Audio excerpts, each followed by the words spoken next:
네, 우리나라 최초의 암 전문 병원을 시작한 1세대 암 전문의 이영석입니다. 원장님께서 정말 많은 암 환우 분들을 보실 텐데 요즘에는 어떤 암이 비율적으로 좀 가장 많은 편인가요? 역시 우리나라의 발병률과 유병률이 많은 환자 순서대로 오겠죠. 근데 특히 요즘에 와서는 저희 병원이 조금 이제 중환 환자들이 많이 오세요. 제일 많은 환자들이 이제 췌장암, 간암, 담도암, 식도암 이런 분들 많이 오시고요. 유방암이나 위암이나 폐암은 항상 꾸준히 오세요. 췌장암 말씀하셨는데 췌장암도 많고 또 요즘에 2030 대장암 발병률이 굉장히 높아서 세계 1위라고 하더라고요. 이렇게 대장암 쪽, 소화기암 쪽이 좀 늘어나는 이유가 뭐라고 보실까요? 그래요. 이 참 놀란 게 이렇게 전체적으로 암 환자가 조금씩 늘어나는데 연령대별 끊어가지고 암 발병 증가율을 봤을 때 5개 나이군 중에서 높은 3개 군이 20, 30대예요. MZ세대예요. 깜짝 놀랐어요. 근데 실제로 우리 병원에 보면은 이게 이제 대장암이 생기기 전에 용종이 생긴다 그러잖아요. 그래서 국가 검진에서도 대장암 검진은 54세 이후예요. 근데 그것도 대장 내시경이 아니고 대변에서 피가 있나를 보는 분변 검사예요. 사실 분변 검사는 왜 하는지 모르겠어요. 분변 검사에서 피가 나올 정도면 대장암이 엄청 진행된 거거든요. 그래서 제가 꼭 우리 환자분한테 말씀드리는 게 건강검진할 때 돈 좀 더 내고 꼭 위내시경, 대장내시경, 초음파는 꼭 하세요 이렇게 이야기를 해요. 근데 놀라운 게 요즘에 30대 초반, 20대 후반 이런 사람들이 좀 이렇게 직장에서 술하고 고기 많이 먹는다든지 내가 봐서 좀 체격이 건장하다든지 이런 친구들이 벌써 그 나이에 대장용종을 많이 떼요. 그러면 국가검진 체계에 따르면 30대에 용종 있는 이 사람들이 계속 나눴다가 50대에 떼면 안 되겠죠. 보통 용종이 생기고 5년 정도 지나면 암이 된다 이렇게 돼 있으니까. 그래서 요즘은 예전엔 그랬어요. 35세부터 우리나라 사람은 짜고 매운 걸 많이 먹으니까 위암의 천국이잖아요. 그러니까 매년 위내시경 하라 그랬는데 요즘은 30대부터 대장내시경도 꼭 하라. 대신 이제 대장내시경은 위처럼 매년 할 필요는 없어요. 왜냐하면 위는 전암병소에서 암으로 될 때 1년 만에도 될 수 있는 진행이 빠른 암이지만 대장암은 거북이암이에요. 그래서 만약에 올해 했는데 꽝이야. 용종이 없어. 그러면 5년마다 정도 하시면 되고 이번에 했더니 용종이 있었어. 그러면 3년마다 하면 대부분 또 나와요. 또 자르고 이렇게 하시고 내가 위험 팩터가 있어. 우리 집안에 대장암 환자가 많다든지 고혈압, 당뇨, 비만이 많다든지 그러면 좀 더 일찍 나이부터 한 1, 2년에 한 번씩은 꼭 하라고 제가 권합니다. 그럼 20, 30대 분들이 이렇게 많아진 이유는? 글쎄요. 그거겠죠. 아이러니한 게 맵고 짜고 자극적인 거 많이 먹으면 위암이 많이 걸려. 위암도 우리나라가 옛날부터 지금까지 일본하고 전 세계 발병 1위, 2위를 다투는 나라예요. 그런데 대장암 시기는 반대거든. 고지방 고칼로리, 즉 육식 위주로 이렇게 먹는 건데 이것도 언젠가부터인가 세계 발병 1위 국가가 됐어요. 그럼 우리는 매운 것도 먹고 고기도 먹고 다 먹는다는 얘기인데 진짜 그런 것 같아요. 그래서 대장암의 발병 원인의 70%는 생활습관이다. 그중에서도 식습관이다. 그래서 결국은 고지방 고칼로리 위주의 서구화된 음식 문화. 이제 거기다가 또 뭐예요? 이제 요즘은 또 가공식품이 아니라 초가공식품 그러잖아요. 음식을 자꾸 장난치는 거야. 자꾸 손을 댈수록 맛은 좋아지지만 전부 다 도구로 바뀌는 거죠. 그래서 고지방 고칼로리에 서구화된 초가공식품. 거기다 또 뭐예요? 막 집어넣잖아요. 첨가물. 거기다 또 뭐예요? 술도 먹잖아요. 이제 그런 게 굉장히 큰 원인이고 또 하나는 생활 습관이 점점 뭐예요? 이제 바쁘니까 앉아서 근무를 많이 하고 운동을 안 하잖아요. 그러다 보니까 비만해지고 이런 것도 이제 원인이 되고 또 하나는 우리나라가 스트레스가 엄청 많은 나라잖아요. 그죠? 남들과 항상 경쟁해야 되고 남들을 비교해야 되고 그러니까 스트레스 받고 그러니까 뭐 하겠어요. 술 먹고 담배 피고 식사도 제대로 못하고 이러한 생활 습관의 변화 때문에 대장암도 드디어 발병 세계 1위 국가가 됐다. 이렇게 말씀드릴 수 있습니다. 그리고 또 하나를 추가하자면은 전 세계에서 국가 건강검진을 한 나라는 우리나라밖에 없잖아요. 검사를 많이 하니까 많이 생기는 거예요. 그리고 또 일찍 직장 생활하는 젊은 나이에 직장인들이 검진을 하니까 대장뿐만 아니라 모든 다른 암도 발견이 많아진다. 지금 말씀하신 것처럼 암이 전이 되는 게 가장 무서운 그렇죠. 상태인 것 같은데 이렇게 암이 전이 될 때 좀 공통적으로 몸에 나타나는 증상들이 있을까요? 제가 항상 환자들한테 이야기해요. 환자들이 잘못 알고 있는 의학상식, 거꾸로 알고 있는 의학상식 중 하나가 뭐냐면 병에 걸리면 증상이 나타나서 내가 알아차릴 거라는 착각이에요. 그래서 내가 지금 아픈 것도 없고 밥도 잘 먹고 운동도 잘하니까 나는 병이 없어. 이건 바보예요, 바보. 그죠? 왜냐하면 우리 병원 전부 암 환자잖아요. 대부분이 진행된 암 환자들이 많아요. 대부분 그래요. 자기는 아무 증상이 없었어. 아무 증상이 없었어.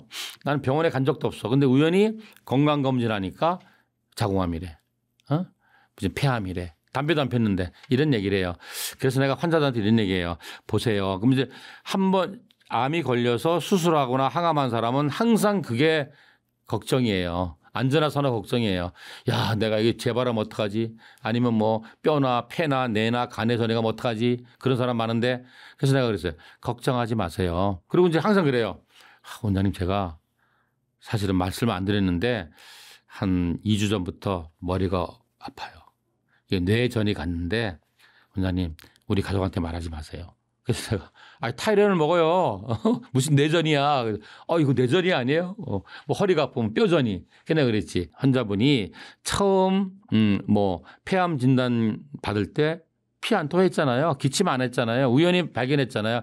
마찬가지로 이 암세포가 뇌로 가고 간으로 가고 뼈로 전이 가도 상당히 진행할 때까지는 증상이 없어요. 그러니까 걱정하지 마세요. 이제 그리고 이제 이게 나도 뭐 가끔 머리 아프잖아요. 그런데 뭐 한 2, 3일, 1, 2주 아프다가 뭐 말면 되는데 이게 지속적으로 아픈데 아픈 강도도 심해지고 옛날에는 뭐 한 10분쯤 아프다 말았는데 이제 한 번 아프면 2시간씩 아프다. 그러면 반드시 그때는 이 재반이나 전이에 대해서 검사해 보셔야죠. 꿍꿍 앓지 말고 가서 검사하세요. 이렇게 말씀드립니다. 그런데 이제 사실 이제 우리 병원에 오는 환자분들 중에서 반 이상은 재발 전이 돼서 이제 상당히 진행돼서 대학에서 뭘 못 해주는 그런 분들이 많이 오세요. 이제 그런 분들은 이제 뭐가 제일 문제냐. 저는 그렇게 생각해요. 암이 진행된 환자 있잖아요. 사기암이라 수술 못 해. 또 수술했는데 전이가 가거나 재발이 됐어. 그래서 지금 뭐 어떤 기능에 문제가 생겼어. 이런 분들한테는 무슨 치료를 해야 되느냐. 이런 분한테는 암 치료를 하면 안 돼요. 이런 분한테 치료의 첫째는 뭐냐면 완화 치료예요. 그게 무슨 말이냐면 증상을 완화하는 치료가 1번이 돼야 돼요. 그런데 많은 환자나 보호자가 그렇게 아프면서도 원장님 저는 끝까지 참을 수 있어요. 암만 낫게 해주세요. 라는 말씀을 하세요. 제가 가슴이 무너지죠. 환자분. 그 마음 알겠는데 일단 당신 몸이 좋아져야 암하고 싸우지 이래갖고 무슨 암과 싸웁니까? 라고 이야기를 하는데 많은 환자들이 그렇게 생각을 안 해요. 그래서 제 생각에는 진행된 암 환자한테 여러 가지 증상이 나타나죠. 물론 암마다 다를 테고 전이가 되면 전이가 된 부위마다 다를 텐데 첫 번째가 저는 통증이라고 봐요. 암성 통증. 이제 암 환자가 아파지거든요. 암 때문에. 그런데 문제는 환자나 보호자가 이거를 암성 통증이라고 인정을 안 하려고 그래요. 왜냐하면은 아무 문제 없이 사회생활하다가 느닷없이 암이란 진단을 받은 것도 억울해 죽겠는데 야 이제는 암 때문에 내가 통증이 왔대? 나 이제 끝난 거야? 아니야. 이거는 내가 원래부터 옛날부터 가끔 여기 옆구리 결류가 아팠어. 그래서 그런가. 배가 아픈 건 내가 지금 그저께 뭔가 뭘 잘못 욕심내서 많이 먹고 잘못 먹어서 일시적인 거지 암 때문에 통증이 온 건 아직 나는 아니야라고 이야기를 하세요. 그리고 두 번째는 뭐냐면 그걸 물어봐요. 암성 통증은 어떤 거예요? 라고 물어봐요. 그러면 내가 뭐라고 답하냐면 통증이 뭔지를 물어보는 사람은 아직 통증이 아니에요. 통증이 걸린 사람은 이게 통증이구나라고 바로 알게 돼요. 그래서 그 환자분은 아직까지 통증이 아니고 마음 놓으세요 이렇게 말을 해요. 그다음에 아프면 이제 통증 조절을 해야 되잖아요. 통증 조절이 결국 진통제를 쓰는 거예요. 그리고 통증 조절을 아주 과학적으로 잘해야 되거든요. 근데 환자나 보호자 그래요. 엄마 좀 참아봐. 이 진통제 몸이 얼마나 아픈데 마약이래 마약. 이거 엄마 몸 망가지고 그다음에 나중에 내선 생겨서 이제 안 들어. 어쩔 거야. 그래서 막 환자를 약을 못 먹게 해요. 그러면 환자는 하루하루 쓰러져 가는 게 눈으로 보여요. 그래서 내가 막 설득을 해요. 환자분, 나를 믿고, 나 믿죠? 나를 믿고 내가 하라는 대로 한번 해보세요. 딱 하면은 그 다음날 빵꾸 없고 정상인이 돼서 나타나요. 저는 정말 이 얘기를 모든 환자한테 해주고 싶어요. 아니, 항암도 하는 분이 무슨 진통제가 몸이 나쁘다고 그러냐고. 그죠? 그래서 통증을 조절 못하면 환자는 바로 쓰러집니다. 두 번째가 뭐냐면 이제 진행된 암 환자들, 재발전이 된 사람이 못 먹어요. 먹을 수가 없어. 왜 우리 내가 항상 예를 드는 게 우리 멍멍이들, 강아지들, 얘는 진짜 먹으려고 사는 애들이잖아요. 뭐 환장하잖아. 뭐 고기 이런 거 주면. 근데 얘들이 아프잖아요. 정말 고기를 구워서 입에 갖다 줘도 안 먹어요. 그때 강아지 먹이면 죽어요. 근데 지가 이렇게 치료가 되면서 회복이 되면서 몸이 좋아지면 예전처럼 또 막 먹는 거예요. 그래서 아니 오죽하면 못 먹겠어요. 근데 환자나 보호자가 계속 보양식 해오는 거야. 아들이 해오고 며느리가 해오고 딸이 해오고 막 해오는 거야. 근데 환자분은 그거 먹으면 통증이 오고 토해요. 지금 최근에 오는 분은 뭐냐면 췌장암인데 췌장이 종양이 12장을 누르고 있어가지고 음식만 먹으면 소화액이 나와서 출혈을 해요. 그래서 지금 거의 한 달째 완전히 금식을 하는데 그 전에 이 보호자들이 이제 온갖 좋다는 거 다 갖다 준 거예요. 그럼 엄마는 뭐예요? 계속 출혈해갖고 이제 큰일 나는 거죠. 그래서 제가 하는 말이 음식을 먹긴 먹어야 되는데 음식을 못 먹는 이유를 따져야 된다. 첫 번째, 항암을 해서 미식기라고 토할 것 같아서 못 먹는지. 이건 배멀미하는 사람이잖아요. 두 번째, 입맛이 뚝 떨어져서 아니면 뭐 항암을 했더니 모든 음식을 먹으면 다 써서 못 먹는 건지. 세 번째는 문제가 장폐색이에요. 지금 오늘도 장폐색 된 분이 두 분이 저희 병원에 왔는데 이분들이 막 음식은 땡겨요. 근데 닭발 5개 먹고 밤새도록 토한 거예요. 일단은 왜 못 먹는지를 알아야 돼요. 그죠? 식욕이 없는지 미식거리인지 장폐색이 왔는지 해가지고 못 먹는 사람한테 먹이면 안 돼요. 왜냐면은 그걸 먹어서 흡수가 안 되잖아요. 영양분을 안 가잖아요. 그래서 그 사람이 그 환자분이 먹을 수 있는 음식을 먹을 만큼만 먹어야 돼요. 근데 이런 와중에서도 식이요법 한다고 엄마 이건 안 돼. 이거 고기 먹으면 안 된대. 암 환자는 뭐 이러면 안 되고 그때는 뭐든지 입에 땡기는 거를 입에 땡기고 먹어서 탈이 안 나는 거를 조금씩 먹어야 돼요. 그래서 내가 그래요. 집에서 만들어서 먹이면 둘이 싸워요. 이만큼 끓였는데 2숟갈 먹고 버리니까 차라리 푸드코트 가서 엄마 먹고 싶다는 거 조금 사서 그날 드리세요. 어차피 많이 못 먹어요. 그리고 어떻게 먹어야 돼요? 혈관으로 먹어야 돼요. 왜냐하면 우리는 입으로 먹고 씹어서 다 위에서 녹여서 췌장에서 한 번 더 확인 사설해서 피로 흡수가 되는데 이게 일도 아니잖아요. 저절로 되잖아.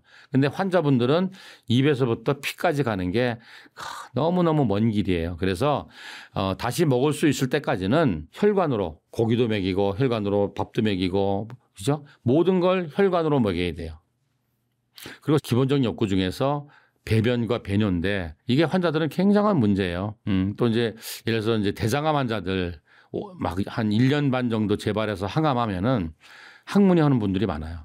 항문이 헐고 항문 주위에 그 농양이 생겨요.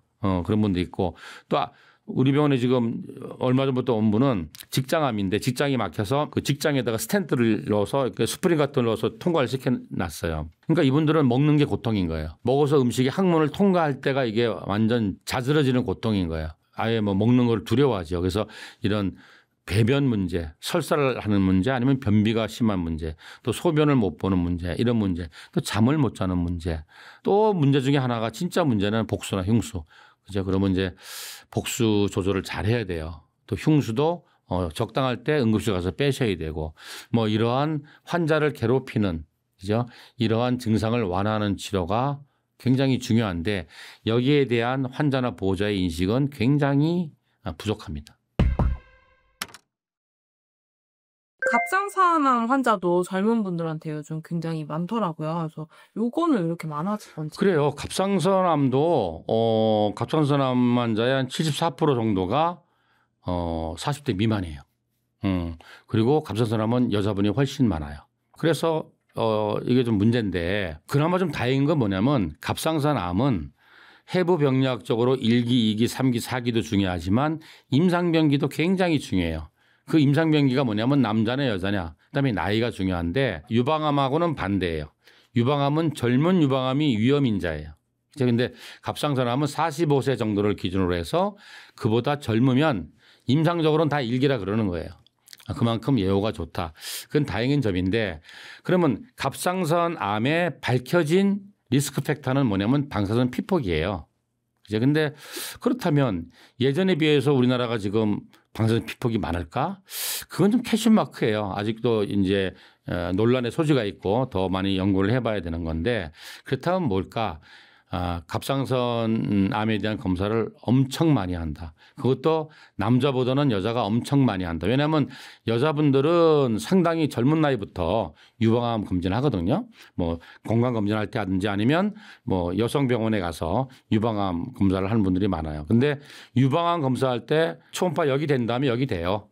그래서 가장 가능성이 많은 거는 갑상선암에 대한 초음파 검사를 많이 하면서부터 발견이 많이 된 게 아닌가. 뭐 이렇게 많은 사람들이 생각하고 있습니다. 혹시 갑상선암은 전조 증상이랄 게 있을까요? 사실 많은 환자들이 이제 우리 병원에 와서 그래요. 나는 아무 증상이 없었어요. 그리고 건강검진도 진짜 열심히 했어요. 근데 왜 암이 생겼는지 모르겠어요. 라고 이야기를 하는데 사실 모든 암은 전조 증상이라는 게 없어요. 이런 건 있죠. 되돌아보면 위암이 걸렸어. 되돌아보니까 내가 가끔 술 먹으면 속 쓰렸네. 그건 누구나 그런 거잖아요. 그죠? 그래서 어떠한 암에 대해서 특별한 전조 증상이 나타나면 그건 상당히 진행된 거예요. 그래서 그러니까 우리가 이 어떤 암을 이 피부에서 만져져서 발견할 수 있는 게 많지 않아요. 그 대표적인 게 유방암, 그다음에 피부의 흑색종, 그다음에 갑상선암 정도예요. 왜냐하면 이제 갑상선암은 여기 우리 목 울 때 있잖아요. 여기 근처에 생기잖아요. 그래서 갑상선암이 굉장히 이제 좀 커지면 진행이 되면 이게 만져지면서 이제 병원에 가시는 분도 있어요. 또 이게 점점 커지면 이 목구멍은 굉장히 좁은 통로에 많은 구조물들이 지나가잖아요. 기도도 지나가고 식도도 지나가고 성대 신경도 지나가고 하니까 그 커진 갑상선암 혹 덩어리가 걔네들을 눌러서 증상이 나타나는 거예요. 앞으로 튀어나와서 만져지기도 하고 또 식도를 누르면 어떻게 되겠어요? 음식이 잘 안 넘어가. 그래서 그걸 연화곤란이라고도 하고 또 기도를 누르면 어떻게 해요? 숨쉬기가 힘들겠죠. 호흡곤란이 나타날 수도 있고 또 그거보다는 그 성대신경이 있거든요. 성대신경을 건드리게 되면은 목소리가 좀 잘 안 나와요. 그래서 허스키 보이스가 된다든지 목소리가 끊겨진다든지 이런 경우가 있을 수 있으나 이건 다 진행이 많이 된 경우다. 이렇게 말씀드릴 수 있습니다. 만져서 진단할 수 있다고 방금 설명해 주셨는데 어디를 어떻게 만지면 좀 여기 울 때 있잖아요. 울 때 이걸 딱 고정시키고 왜냐면 얘가 왔다 갔다 하면 헷갈리니까 그런 다음에 다른 손가락으로 목 처음부터 쭉 이렇게 만져보시는 거예요. 옆으로까지 다 해서 빗장대 있잖아요. 빗장대 옆에까지 다 만져보시는 거예요. 왜냐하면 갑상선암이 임파선 전이가 잘 가요. 그래서 목 가운데에 있는 종양과 주위에 임파선이 커졌나를 보는 게 촉진을 해보는 그런 자가검진을 할 수 있습니다. 갑상선암의 경우에 수술을 안 해도 되는 경우도 있다고 하더라고요. 네, 이게 논란인데요. 예전부터 그랬어요. 예전에 이제 유명한 사건이 있었는데 한 15년쯤 됐을려나 20년쯤 됐을려나 우리나라 어떤 모 대학의 여 교수님이 갑상선암 진단을 받았어. 그래서 우리나라 병원 3군데를 갔어. 다 수술하래. 그래서 일본에 2군데를 갔어. 거기는 다 지켜보자. 이렇게 된 거예요. 그래가지고 신문에 크게 났어요. 우리나라는 너무 수술을 과잉 진료한다. 뭐 이래갖고 난리가 났는데 그래서 요즘 어떻게 됐냐면은 치료 중에 하나가 적극적 관찰이라는 게 있어요. 적극적 관찰이라는 건 치료 안 한다는 얘기가 아니고 수술을 보류하되 적극적으로 감시하는 거예요. 여차하면 바로 수술한다는 얘기예요. 그래서 이거를 이제 주로 일본에서 처음 시작한 건데 얼마 전에 우리나라 굴지의 대학병원에서 무려 10년간 임상을 했어요. 무슨 말이냐면 1cm 미만의 분화가 잘 된 그러니까 유도암이겠죠. 갑상선 유도암 환자를 임파선 전이도 없고 단일 결절이야. 그랬을 때 바로 수술한 사람과 적극적 관찰을 하다가 나중에 수술한 경우를 봤을 때 그 결과가 똑같더라. 그리고 또 나중에 지켜보다가 수술 안 한 사람도 있을 거 아니에요. 그래서 요즘은 거의 학회에서도 정착된 게 1cm보다 작은 단일 결절인데 위치가 다른 장기를 건드리지 않아. 만약에 갑상선 캡슐을 뭐 뚫고 나왔다든지 그 근처에 있어서 그 주위에 있는 뭐 성대 신경이나 기도나 식도를 뚫고 나갈 위험성이 없는 가운데 정도에 있는 갑상선 유도암은 치료를 어떻게 하느냐. 적극적 관찰을 하자. 즉 이건 초음파하면 되잖아요. 초음파는 아주 손쉽고 방사선 피폭도 없고 비용도 저렴하니까 수술을 보류하되 아주 최소한 1년에 한 번씩은 꼭 검사를 하자. 그래서 계속 검사하다가 영원히 안 할 수도 있고 했더니 이제는 해야 되겠어. 뭐 그때 하면 되겠다. 그건 진단하고 나서 바로 하는 거나 적극적 관찰 후에 수술하는 거나 나중에 재발률이나 예후가 차이가 없더라. 이렇게 결과가 나왔습니다. 갑상선암을 수술할 때 이 방법은 좀 어떤 것들인지. 갑상선암은 다른 암과 다른 특징들이 많아요. 일단 갑상선암은 뭐냐면 호르몬 기관이잖아요. 그래서 이 환자들이 의사한테 대해서 요구하는 것 중에 가장 중요한 것 중에 하나가 뭐냐면 알고 싶은 거예요. 치료받고 싶은 욕구도 있지만 알고 싶은데 치료는 해 주시지만 알려주지는 않으세요. 그러니까 뭐 자기들끼리 공부를 막 하시는데 아무리 일반인이 열심히 해도 이렇게 전체적인 윤곽을 볼 수가 없거든요. 그래서 근데 갑상선은 호르몬 기관이기 때문에 아주 의학적인 논리가 간단해요. 그래서 조금만 집중해서 공부하시면 의사 선생님한테 물어볼 필요 없이 자기가 다 알 수 있는 거예요. 그런데 다른 암과 다른 특징이 뭐냐면 첫 번째는 다 알다시피 굉장히 거북이암이에요. 진행이 느리다. 그래서 참 좋다. 그런데 진행이 느리기 때문에 오래 사시잖아. 재발률이 많아. 근데 갑상선암이라고 다 우습게 보시면 안 돼요. 갑상선암 중에 여러분들 그 암 환자분들은 수술하고 나면 조직검사 결과지에 보면 분화 정도가 나와 있어. 분화가 잘 됐다, 중간이다, 안 됐다. 이제 영어로 하면 well depression 됐다. 이제 moderate differentiated, poorly 안 됐다 이런 건데 이건 무슨 말이냐면 정상 갑상선 세포가 돌연변이로 암으로 됐는데 요 갑상선 암 세포가 정상 갑상선 세포하고 생긴 모양이나 성격이 비슷할수록 분화가 잘 된 거예요. 근데 이놈이 완전히 다른 놈이야. 얘는 하얀데 얘는 깜둥이야. 뭐 시커멓고 막 털도 있고 이래. 이러면 분화가 안 됐다고 그래요. 그러니까 분화가 안 될수록 치료에 순응을 안 해요. 즉 예후가 안 좋다는 얘기죠. 근데 그래서 갑상선암도 분화가 잘 된 갑상선암이 있고 분화가 안 된 갑상선암이 있는데 다행히 우리나라 갑상선암의 95% 이상은 분화가 잘 된 암이에요. 그 분화가 잘 된 암 중에서도 더 좋은 게 유도암인데 우리나라 갑상선암 환자의 전체 90%는 갑상선 유도암이에요. 그리고 한 4, 5%는 갑상선암 중에서도 갑상선 여포암이에요. 그리고 분화가 안 된 암들은 한 1, 2% 정도밖에 안 돼요. 갑상선 이제 분화가 안 된 세포는 참 이거 나중에 말했지만 대책이 없습니다. 왜냐하면 보통 우리가 대학에서 하는 표준 치료는 국소적으로 수술과 방사선, 전신적으로 항암 이 세 가지가 기본이잖아요. 근데 사실 우리 병원에 전부 암 환자만 오잖아요. 그런데 20개도 아니고 30개도 아니고 대학에서 치료할 무기가 3개밖에 없는데 우리 병원 암 환자 중에서 그나마 이 3개를 다 할 수 있는 사람은 글쎄요. 한 100명에 1명? 이거부터가 이제 환자분들이 모르시는 거죠. 그래서 수술을 못하는 사람이 많잖아요. 보통 어디 전이가 하나 재발되면 못하잖아요. 그리고 이번에 했어. 그럼 이건 했으면 끝이에요. 뭐 2년 후에 재발했다고 전이했다고 또 못해요. 근데 많은 분이 재발하면 또 하지 또 하지 이렇게 생각하는 분이 많아요. 그다음에 방사선인데 방사선은 원칙적으로 흉곽, 가슴만 한다고 보시면 돼. 유방암이나 뭐 폐암이나 식도암. 원칙적으로 복부나 골반에 있는 암들, 뭐 대장암이라든지 췌장암이라든지 또 자궁암이나 난소암은 원칙적으로 못해요. 근데 이제 요즘은 방사선 장비가 많이 안전하게 진화했고 또 이분은 정말 방사선을 해야만 돼. 이럴 때 한정해서 약간의 부작용을 감수하고 하는 거죠. 그다음에 항암인데 많은 환자분들이 모든 암에 항암제가 다 있는지 알아요. 철철 넘치는 줄 알아요. 아니에요. 정말 확실한 항암제가 있는 암이 글쎄요. 손가락하고 꼽을 정도일걸요. 대부분의 암은 아직까지 항암제가 확실치 못하다. 그래서 원래 대학에서 하는 수술 항암 방사선 중에서 수술만이 절대적인 치료예요. 항암 방사선은 전부 다 수술의 보조요법인 거죠. 근데 갑상선암은 수술을 할 수가 있죠. 있는데 문제가 방사선 치료나 항암 치료가 아직까지 치료가 효과가 확실하지가 않아요. 그래서 갑상선암은 진행이 느린 암이긴 하지만 수술만이 살 길이다. 그래서 아까 왜 1cm 미만의 갑상선암은 적극적 관찰을 한다 그랬잖아요. 근데 많은 분이 적극적 관찰하다가 잊어버려요. 한 4, 5년은 열심히 하다가 그다음에는 바빠가지고 2, 3년 만에 하다가 그다음에 5년 만에 그다음에 안 해버려. 그런데 웃기는 게 분화가 잘 된 유도암이 이게 세포의 종류가 바뀌어요. 그래서 한 번 더 돌연변이가 일어나갖고 미분화암으로 되는 수가 있어요.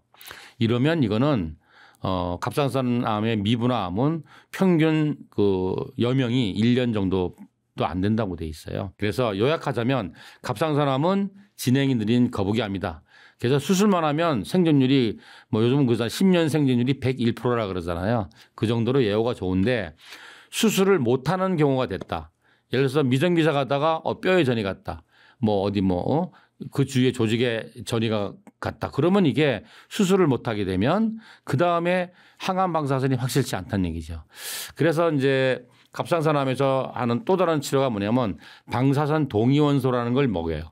그래서 아마 경험하신 분들은 알 거예요. 수술하고 동위원소 먹고 대학병원에 찻배실이라고 교도소 같은데 독방에 딱 넣어놔요. 그게 뭐냐면 이 요오드 131번이라는 방사선 동위원소를 먹이는 거예요.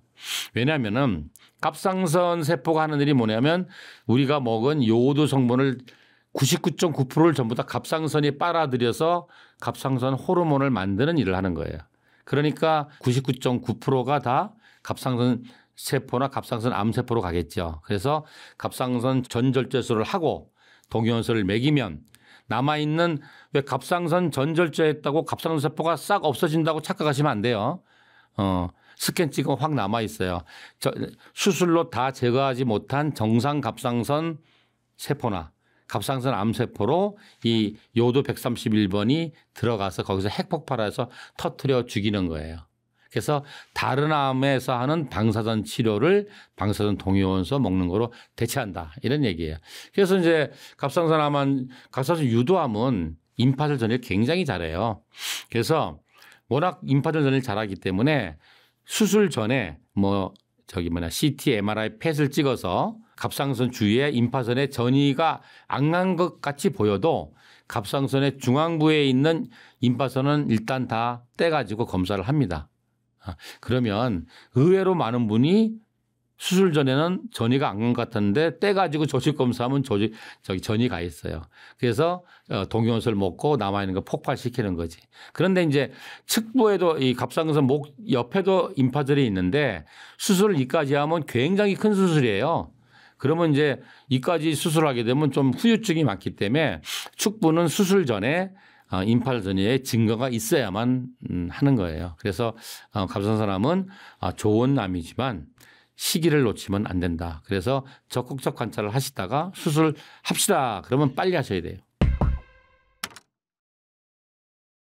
선생님 병원에서 이제 암을 이겨내신 환자분들도 굉장히 많은 사례들을 보셨을 것 같은데 성공적으로 이제 암을 극복하신 분들의 공통점 어떤 태도나 혹은 먹은 거 이런 거 말씀해 주시면 좋을 것 같아요. 정말 어려운 그리고 그 긴 터널을 통과해 온 분들은 예를 들어서 췌장암 환자인데 7년, 2001년부터 난소암이었어요. 그래서 3번 재발하고 지금은 정상생활 이런 분들 이렇게 보면은 우리가 볼 때는 그 기나긴 터널이었지만 그렇게 힘들어하지 않고 통과한 것 같아요. 물론 이제 그분들은 힘들었겠지만 오히려 막 열심히 노력 안 하는 분들이 막 힘들어하는 것 같아요. 그러니까 이분들은 뭐냐면 걱정을 별로 안 하세요.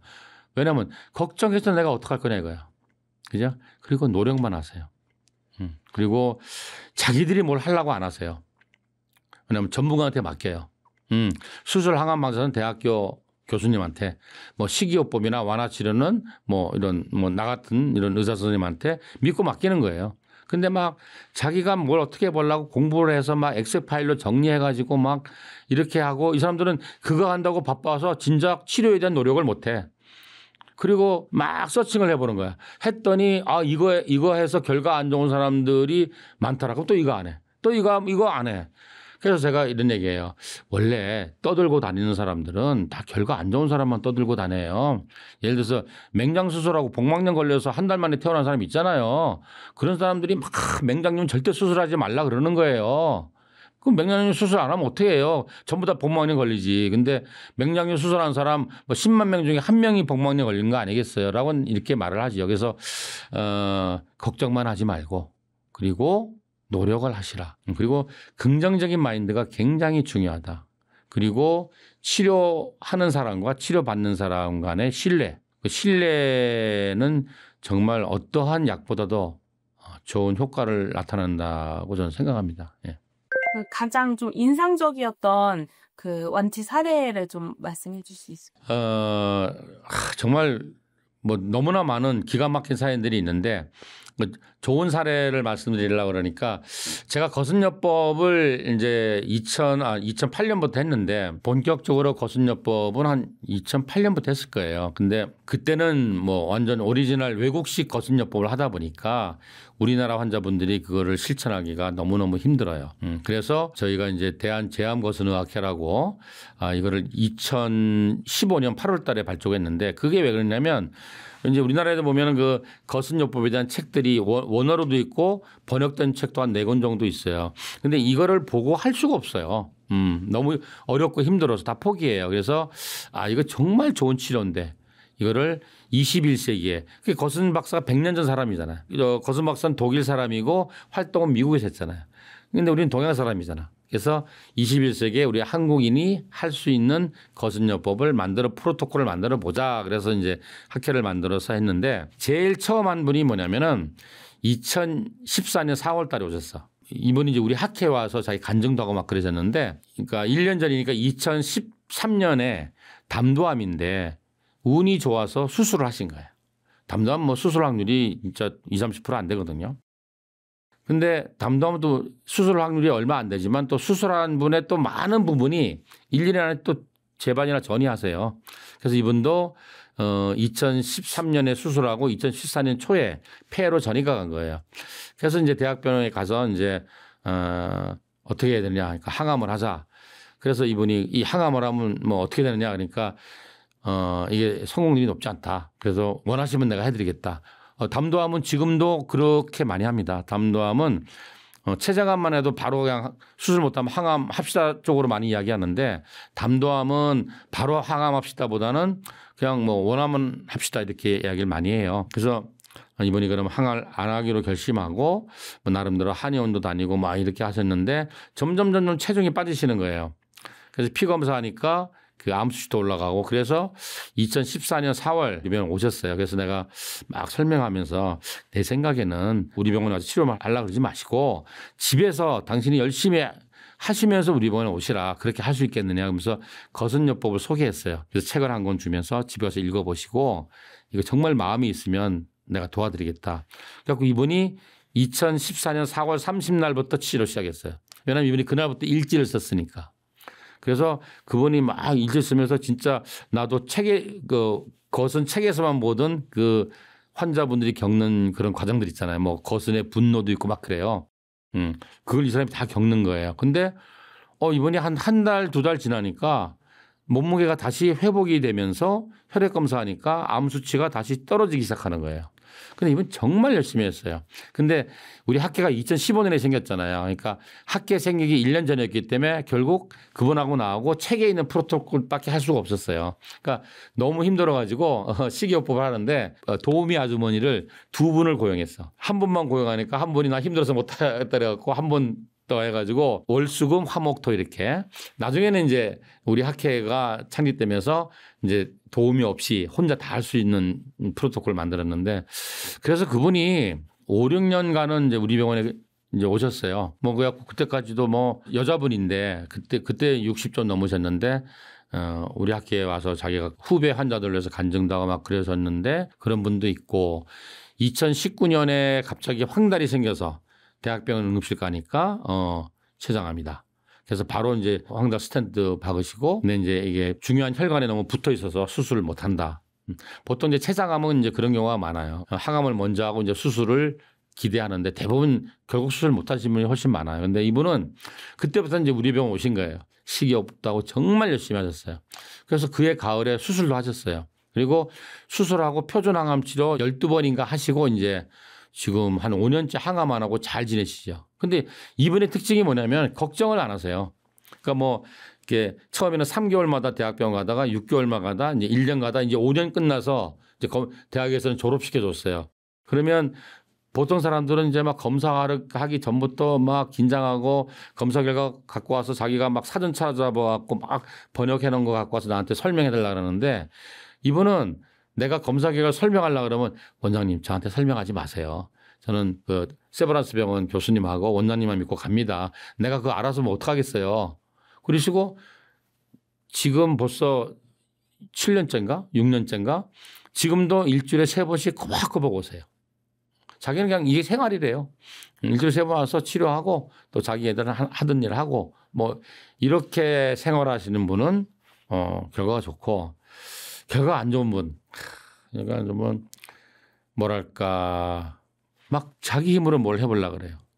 근데 지금 생각나는 분이 너무나 많은데 한 분을 예를 들자면 자궁 내막암 초기였어요. 그래서 서울에 있는 대학병원에서 당연히 수술하자 그랬는데 안 한 거예요. 그래서 이제 나중에 우리 병원 왔을 때 그때 했어야 되는데 왜 안 했냐 그러니까 그 교수님이 왜 수술을 해야 되는지 당연성에 대해서 자기를 설득하지 않았다 이거예요. 그래서 내가 아니 의사가 환자한테 설명하고 수술하지 설득까지 해야 되나 그러니까 자기는 그 의사 선생님 하는 말에 동의할 수가 없었대요. 그래갖고 이제 뭐 나름대로 뭘 했어요. 한의원을 다니고 뭐 이렇게 해가지고 한 달인가 2달 한 다음에 다른 그 옆에 있는 대학병원을 간 거예요. 그래서 검진을 했대요. 그러니까 자궁암 얘기를 안 하더래요. 그래서 아니 그럴 리가 있냐 그러니까 두 번째 병원에 가서 자기가 자궁암 진단받았다는 얘기를 안 한 거예요. 스크린 검사만 하니까 그렇잖아요. 그러니까 자궁암이 뭐 이만하면 모든 사람이 발견하겠지만 조금 있어서 그걸 조직검사로 뗐으면은 말 안 하면 모르잖아요. 그래서 이제 이분은 그런 말을 안 듣게끔 유도했던 것 같아요. 두 번째 병원 가서. 그래서 역시나 자기가 판단이 맞았다. 그래서 자기가 한 달인가 2달인가 열심히 뭘 하고 나서 갔더니 두 번째 대학병원에서는 뭐 문제 없습니다. 그랬다 이거예요. 그래가지고 이제 막 지내다가 이분이 자궁 근종이 있었어요. 그래서 이것도 수술하면 될 걸.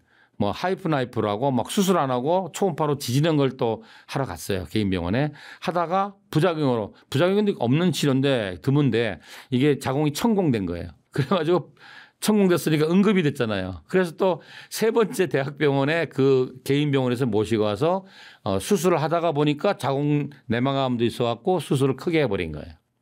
그래서 그 다음에 이제 스스로 항암을 하자 그러는데 이분이 또 항암을 안 하는 거예요. 그때 왜 항암 안 해서 그러니까 인터넷 보니까 모든 사람들이 항암하지 말라 그러더라. 자기 아는 사람들 다 항암하다 다 돌아가셨다 그러더라. 뭐 머리 빠지고 면역력 빠지고. 그래서 이제 그러고 나서 1년쯤 있다가 폐에 전이 간 거예요. 그래서 우리 병원 오신 거예요. 근데 그동안 얘기를 다 하시는 거예요. 그동안 내가 볼 때는 당신이 처음에 수술하는 게 잘못된 거다. 근데 인정 안 해요. 그때는 자기가 잘못된 생각 안 한대요. 그러면 두 번째 하고 왜 항암 안 했냐 그러니까 자기가 2번 했는데 그것도 자기 후회 안 한대요. 그러면 지금 폐에 전이 갔는데 이제는 항암해야 되지 않겠냐 그러니까 자기가 2번 해봤는데 너무 힘들어서 안 할 거래요. 그거 어떡할 거냐 그러니까 우리 병원 치료하고 자기는 뭐 열심히 뭐 이런 거 하겠대. 그래서 그거 우리 병원 오지 말라고. 그러니까 걱정하지 말고 원장님은 내가 해달라는 거면 해달래. 그래서 내가 이제 계속 설득을 했는데 결국은 오다가 또 이제 산으로 가셨어요.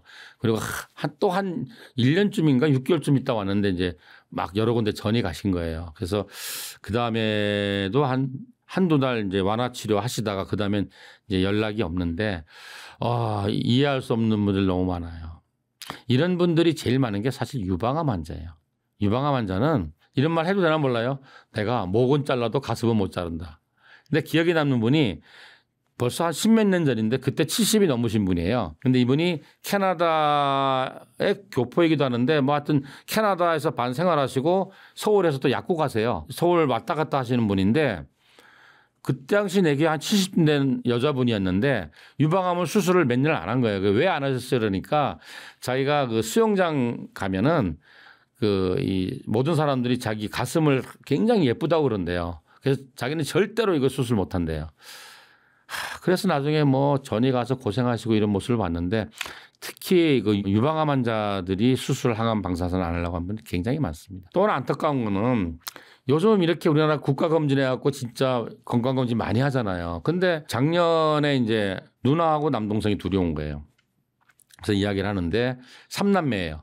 근데 그 누나는 50대 초반이고 뭐 남동생은 40대 한 초중반쯤 된 사람인데 봄에 그때가 한 여름 가을쯤 됐는데 봄에 둘째가 갑자기 간암 진단을 받고 3개월 만에 사망한 거예요. 그래서 이 누나가 자기 둘째 남동생이 간암에 걸린다는 말을 듣고 그때부터 이제 공부를 시작한 거예요. 식이요법도 공부하고 막 해서 자기 그 둘째 동생 살리려고. 근데 이게 너무 급격하게 진행을 해서 3개월 손도 못 쓰고 사망한 거예요. 그래서 이제 그 누나하고 셋째 동생이 처음으로 건강검진을 한 거예요. 자, 세상에 그랬더니 3남매가 다 간염 보균자였던 거예요. 왜 그거 알죠? 수직감염이라고. 그 모태감염. 엄마가 간염 환자여서 이 태어날 때 산도를 통해서 전부 다 감염된 거예요. 근데 요즘은 어릴 때 전부 다 간염 예방 접종을 다 놓기 때문에 앞으로 간암은 없어질 텐데 옛날엔 그랬던 거죠. 근데 이거를 40이 넘도록 3남매는 모르고 살았던 거예요. 시골 사는 사람도 아니에요. 경기도 사는데. 그래가지고 이 셋째가 찍었더니 그 CT상에 간에 뭔가 음영이 보이는데 이건 암 같지는 않다. 너무 작으니까 6개월에 다시 보자. 그런데 이제 그 누나하고 셋째가 그 교수님한테 막 사정을 한 거예요. 사실은 우리 형이 얼마 전에 간암으로 죽었고 검사해 보니까 우리 3남매가 전부 다 간염 보균자였는데 나는 지금 너무 궁금하니까 지금 바로 검사해 주세요. 그래가지고 이제 MRI하고 펫을 찍어서 간암이 발견된 거예요. 그래서 이 동생은 굉장히 초기에 발견해서 작년 가을에 간 수술하고 지금 우리 병원 열심히 오고 있죠. 그래서 어릴 때 검사를 시켜서 간염 보균자라고 계속 원래 간염 보균자 같으면 1년에 한 번씩 검사하거든요. 그렇게 했으면 이런 비극이 없지 않았을까. 너무 안타까운 사연이었어요.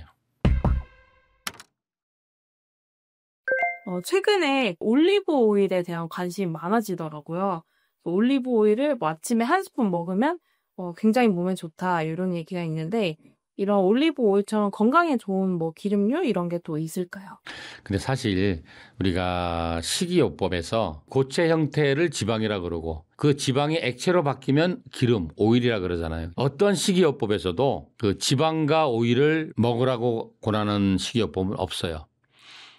단 예외가 뭐냐? 예외가 그러니까 동물성 기름에 대해서는 대부분 반대하는 입장이 많죠. 동물성 기름이나 동물성 지방은. 그런데 그 식물성 기름과 식물성 지방도 대부분 권하진 않아요.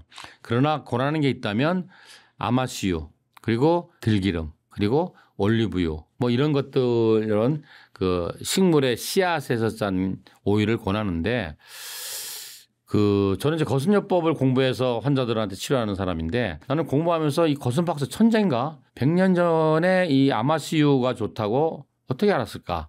또 100년 전에 귀리, 외국 거슴센터 가면 귀리를 먹어요. 우리는 이제 귀리보다는 현미를 많이 먹는데 지금은 암 환자들이 또 귀리 쪽으로 많이 넘어왔어요. 그래서 이 거슴요법에서는 귀리하고 현미하고 그다음에 아마씨유를 먹게 해요. 기름 중에서는 아마씨유만 먹게 하는데 이 자료를 보면은 이제 아마씨유에 오메가3가 많잖아요. 근데 들기름은 독보적으로 오메가3가 많아요. 그래서 우리나라 들기름이 그 외국의 아마씨유보다 훨씬 퀄리티가 우수하다. 제가 그래서 그런 얘기예요. 근데 조건이 있어요. 뭐 아무리 좋은 들기름, 아마씨유, 뭐 올리브 오일 이런 것도 모든 오일은 발화점이 낮기 때문에 온도가 올라가면 전부 산패돼 버려요. 그래서 왜 그런 기름으로 뭘 튀기거나 이런 건 다 안 좋은 거예요. 그래서 기름들은 다 샐러드 유 정도로 먹는 게 가장 바람직하지. 얘를 음식에 넣으면 다 열을 가야 되잖아요. 그러면 기름은 다 안 좋은 정도로 바뀌게 돼 있어요. 어떤 기름을 쓰든지 간에.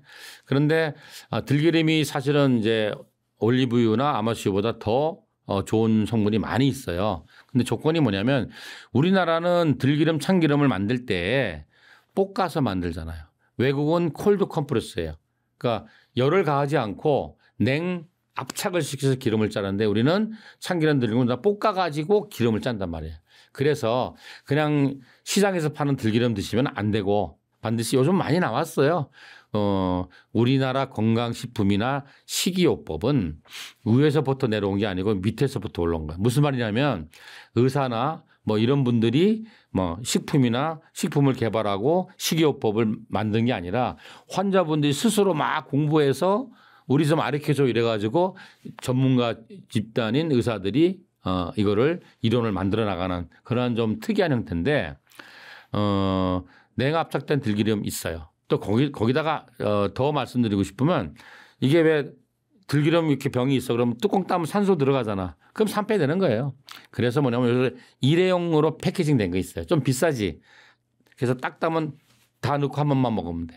그렇게 음식에 샐러드로 드셔도 되고 아니면 전 이런 얘기해요. 구태여 오메가3 사서 먹지 말고 냉압착된 들기름을 아침 저녁으로 티스푼 하나씩만 먹으면 된다. 근데 얼마 전까지만 해도 냉압착된 들기름 구하기 힘들었어요. 그러면 그냥 볶지 않은 생들깨 먹어라. 그죠? 그게 이제 까지 않은 통들깨는 좀 먹기가 힘드니까 깐 거하고 안 깐 거하고 반씩 섞어서 그냥 한 스푼씩 크게 먹어라 이렇게 했는데 요즘은 냉압착된 들기름이 있으니까 냉압착 들기름을 드시는 게 훨씬 좋습니다. 혹시 코코넛 오일도 좀 몸에 좋은 편인가요? 코코넛 오일은 암 환자한테는 굉장히 좋은 점이 있어요. 왜냐하면은 이게 암 환자한테 에너지원으로서 그러니까 우리 악약질이라고 그러잖아요. 암 환자들이 잘 못 먹어요. 그때 암 환자들한테 코코넛 오일 쓰면 굉장히 좋습니다. 그래서 이제 코코넛 오일, MCT 오일이라 그러는데 보통 우리가 지방 그러면은 포화 지방은 나쁘고 불포화 지방은 좋고 뭐 그렇게 하는데 이 MCT 오일은 포화 지방이에요. 그런데도 포화 지방이기 때문에 뭐 돼지비계처럼 이렇게 꾸덕꾸덕하게 있는데 그럼에도 불구하고 암 환자한테는 이게 굉장히 좋은 에너지원으로 허약한 환자들한테는 도움이 됩니다.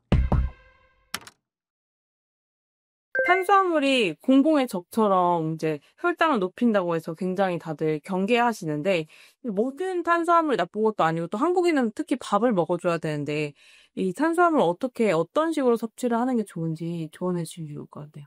저희 병원이 이제 거순요법을 중심으로 한 식이요법을 하는 병원이잖아요. 그래서 막 전국에 식이요법 한다는 환자들이 다 와요. 왜 오냐? 자기 나름대로 막 뒤져가지고 했는데 한 1년쯤 했어. 이게 불안한 거야. 막 주위에 막 가족들도 막 뭐라 그러고 뭐 이렇게 골고루 잘 먹어야지 쓸데없이 이러냐 그러니까 이제 불안해서 이렇게 와요. 그럼 제가 이제 물어보잖아. 그러면 그동안 식이는 어떻게 하셨어? 그러니까 자랑스럽게 원장님 저는 탄수화물 절대 안 먹습니다. 그래요. 그리고 뭐 드세요? 그러면 저는 주로 뭐 채소 위주로 먹습니다. 뭐 당지수 올라갈까 봐 과일도 잘 안 먹어요. 막 그렇게 이야기하거든요. 그래서 탄수화물을 왜 안 드세요? 그러면 아니 암세포가 탄수화물 먹고 살잖아요. 근데 어떻게 탄수화물 먹어요? 라고 이야기를 해요. 그러면 제가 그럼 정상세포는 뭐 먹고 살아요? 물어보죠. 근데 이거 잘못된 거예요. 왜냐하면은 우리 몸에 영양소가 3대 영양소가 있고 3대 영양소는 뭐냐면 자동차 휘발유야. 3대 미량 원소, 미세 원소라는 거는 에너지를 내지 않지만 세포가 대사가 잘 돌아가게 하는, 그러니까 자동차로 치면 엔진 오일이에요. 그래서 휘발유와 엔진 오일이 잘 이렇게 구색을 맞춰야지 차가 잘 갈 거 아니에요. 그런데 그러면 우리 몸의 휘발유는 뭐냐? 에너지원은 뭐냐? 힘내려면 살찌려면 뭘 먹어야 되느냐? 대부분 고기 먹어야지 그런단 말이죠. 그게 잘못된 생각이에요. 우리 몸은 정상세포건 암세포건 에너지원은 탄수화물이에요. 내가 살이 찌고 살이 빠지고는 칼로리 싸움이잖아요. 내가 먹은 칼로리보다 더 많이 쓰면 살이 빠질 거고 칼로리를 이만큼 먹고 이만큼밖에 안 쓰면 칼로리를 저금하면 그게 살이 찔 거 아니에요. 그러면 칼로리원이 탄수화물이에요. 그러니까 탄수화물이 내 몸의 에너지원으로 쓰인다. 이렇게 아셔야 돼요. 단백질은 뭐예요? 단백질은 우리 몸을 구성하는 벽돌이다. 이렇게 하시면 돼요. 그래서 세계보건기구에서 단백질에 대해서는 하루 섭취 권고량이 있어요. 이 정도 먹으세요. 무슨 말이냐면은 몸무게 1kg당 뭐 0.5 내지 1g 정도 먹으라는 얘기예요. 그래서 여자분들은 보통 뭐 하루에 한 30g 내외의 단백질을 드시면 충분하고 남자분들은 한 4, 50g 드시면 돼요. 왜냐하면은 자라는 아이들은 단백질을 많이 먹어야 되겠죠. 벽돌이 많이 필요하죠. 자라니까. 근데 성인이 되면 더 이상 안 자라니까 매일매일 자연적으로 무너지는 벽돌만 보충하면 돼요. 그게 뭐냐면 머리카락 빠지고 뭐 각질 벗겨지고 대변으로 나가는 로스 되는 것만 보충하면 되니까 여자들은 30g, 남자들은 4, 50g만 먹으면 된다는 얘기예요.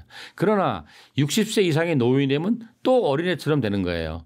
그때는 단백질 효율성이 떨어지기 때문에 어린아이처럼 단백질을 많이 먹어야 돼요. 그렇지 않으면 근육이 자꾸 약해지게 되는 거죠. 그래서 단백질은 우리 몸을 구성하는 거, 그리고 뭐 우리의 효소를 구성하는 재료, 뭔가 재료가 되는 거예요. 면역세포의 재료. 그래서 단백질도 반드시 필요하지요.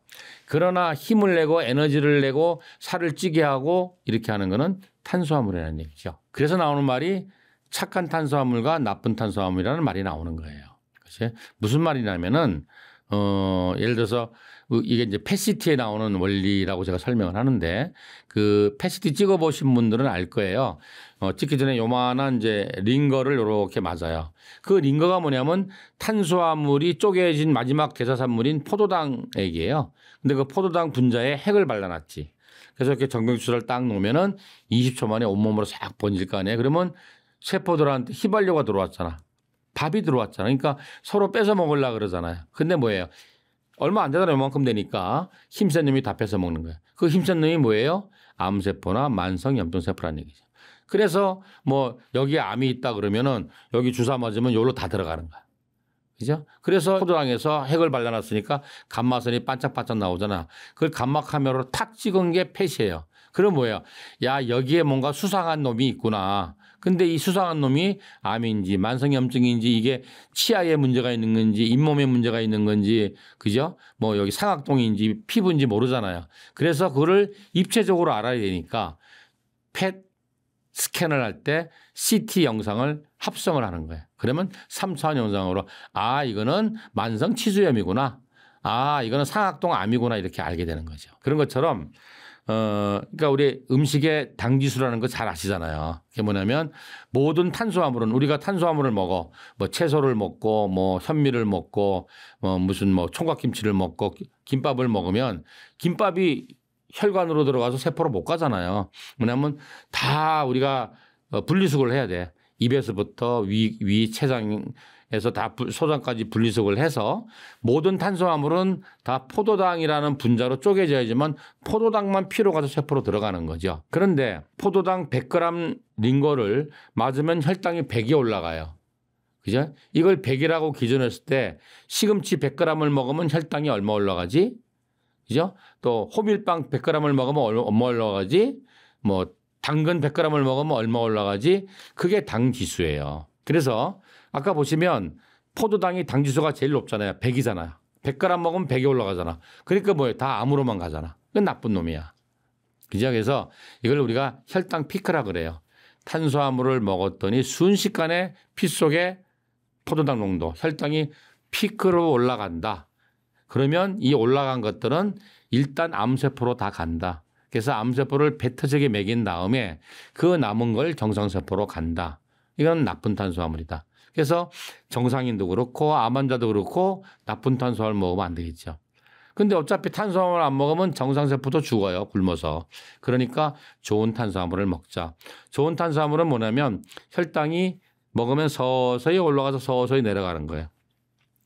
그 가장 대표적인 게 채소 같은 거. 그죠? 왜냐하면 채소는 80%가 우리가 소화시키지 못하는 불용성 식이섬유잖아요. 그러니까 100g을 먹어도 20g밖에 안 들어가고 얘도 뭐냐면 식이섬유이기 때문에 빨리 혈당을 못 높여요. 또 예를 들어서 흰밥, 흰쌀밥은 순간적으로 올라가잖아요. 정제 깎아놓은 거니까. 흡수가 금방 되잖아. 근데 현미는 뭐예요? 안 깎아놓은 거잖아, 껍데기를. 그러니까 얘는 혈당이 빨리 올라가지 않아요. 그러면 혈당이 천천히 올라가는 좋은 탄수화물은 어떻게 되느냐? 우리 몸에 있는 100조 개의 세포에 골고루 가는 거예요. 그러면 암이 아무리 온몸에 퍼진 암 환자라 할지라도 우리 100조 개의 암세포의 1%도 안 될 거예요. 그러니까 뭐예요? 먹은 탄수화물의 99%는 정상세포로 가고 1%만 암한테 가니까. 그죠? 또 암은 뭐예요? 아무리 거북이 암이라도 정상세포로 보다는 수십 배, 수백 배 더 빨리 자라잖아요.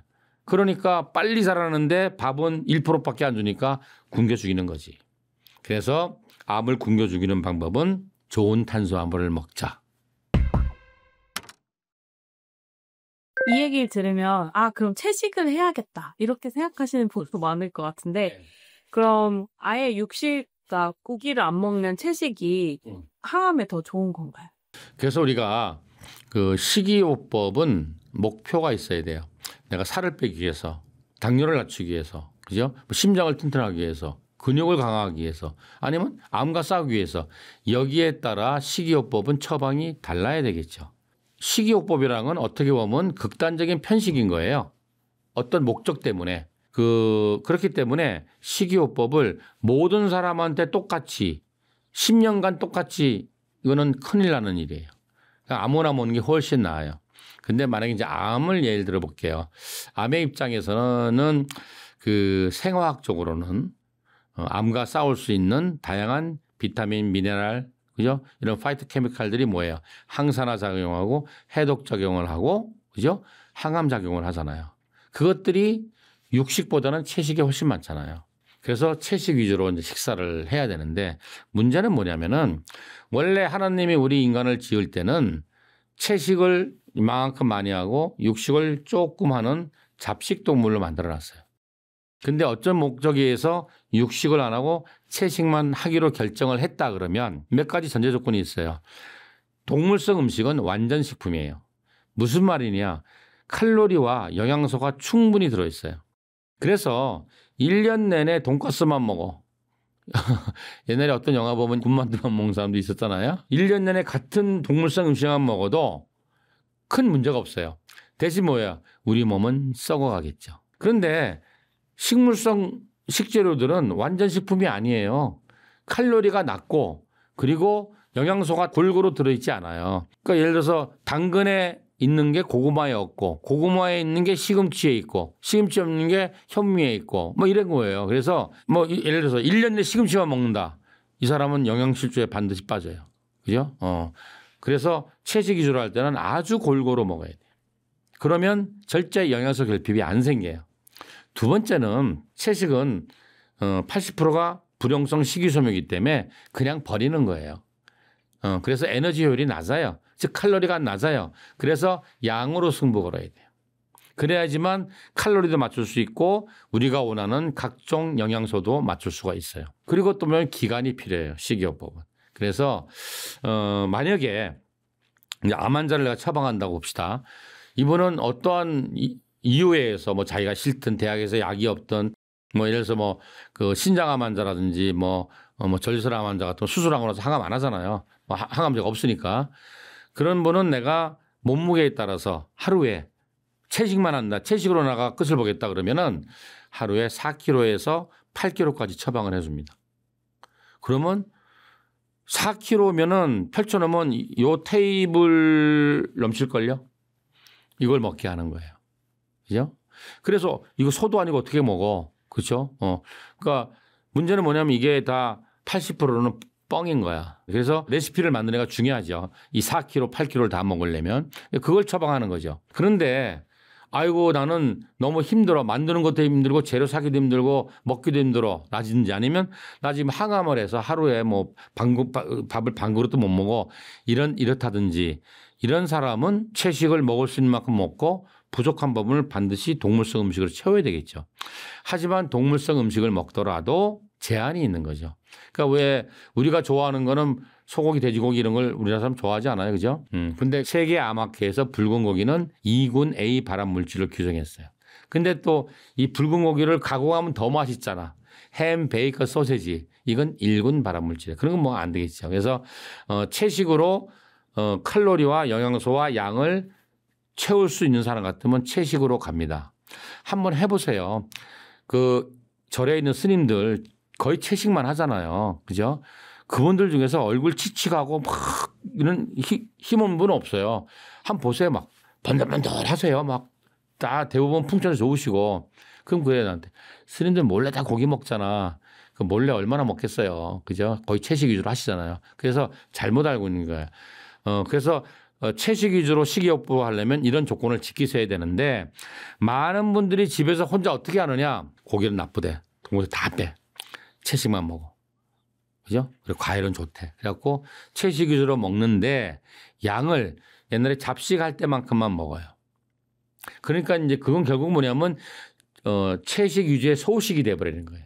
이런 거는 어떤 사람인지 존재 비만 환자, 당뇨 환자, 심혈관 질환 환자는 굉장히 좋은 건강식이 되는 거예요. 근데 우리는 암 환자는 치료식을 해야 돼요. 그러려면 뭐 그런 식으로 소식을 한 뭐 4, 5개월, 5, 6개월 하면은 피로도 없어지고 뭐 지방간도 없어지고 혈압, 고지혈증 다 약 끊게 되고 피부도 번들번들해지고 뭐 산도 날아다니고 엄청 좋아요. 근데 이거를 이런 식으로 1년, 2년 하게 되면 문제가 뭐냐. 모든 영양소 결핍이 되는 거죠. 내가 기억에 남는 분이 있는데 재작년인가 우리 병원에 왔는데 저기 경상도에서 오신 남자분인데 한 50대 한 중반쯤 되신 분이에요. 이분이 13년 전에 그러니까 지금부터 한 15년 전이겠죠. 위암 진단을 받은 거야. 그래서 서울에 있는 대학병원에 수술 날짜까지 잡아놨어요. 근데 자기가 아무리 생각해도 무서운 거야. 이거 위를 잘라내고 그래서 자기가 산으로 간 거야. 그때 한참 뭐 산에서 병을 고쳤다는 막 이런 분들이 많이 나올 때잖아요. 그래서 거기 가서 이제 막 식이요법 운동하고 이제 막 이래가지고 지내신 거예요. 그래서 그분이 하여튼 그러고 나서 한 5년쯤 있다가 내시경을 하니까 위암 그때 내 기억에 한 3cm인가 3.2cm인데 그대로 사이즈가 있는 거야. 됐다. 그리고 또 그렇게 사는 거야. 그랬는데 우리 병원 오기 한 6개월 전에 또 내시경을 하니까 사이즈는 별로 안 컸는데 그 주위가 뻘겋게 돼 있다. 그래서 이제는 수술해야 된다. 이제 수술하기로 결심하고 그러니까 대학병원은 뭐 영양 상태나 면역 상태나 영양소 부족 이런 걸 검사 안 하잖아요. 그래서 그걸 검사하러 왔는데 딱 보니까 이 혈액 검사 하잖아요. 혈액 검사하면 이분이 건강식 했구나 나름대로 확 했구나 이게 딱 답이 나와요. 영양제 먹었거나 안 먹었거나 딱 답이 나와요. 그래서 보니까 단백질이 세상에 아프리카 난민도 아닌데 단백질이 5.3인가 단백질 결핍 모든 영양소 결핍인 거예요. 그리고 뭐 간 수치도 보면은 막 7, 8 보통 우리가 지방간 그러면 5, 60 되고 정상이 뭐 한 30까지가 정상이잖아요. 근데 이게 소식한 사람은 7, 8 이렇게까지 막 떨어집니다. 그래서 제가 그랬죠. 이렇게 계속 하시면 암과 싸울 수 있는 능력이 없게 됩니다.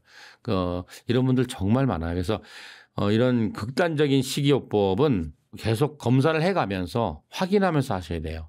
경우에 따라서는 채소에 칼륨이 많잖아요. 그래서 신장에서 칼륨 배출이 안 되는 분들은 고칼륨 염증으로 응급실 가는 분도 있어요. 왜 칼륨이 올라가면 심장마비 오잖아요. 가슴 쪼여가지고. 그래서 우리가 왜 영화에서 탁 주사로 사람 죽이는 게 칼륨 주사거든.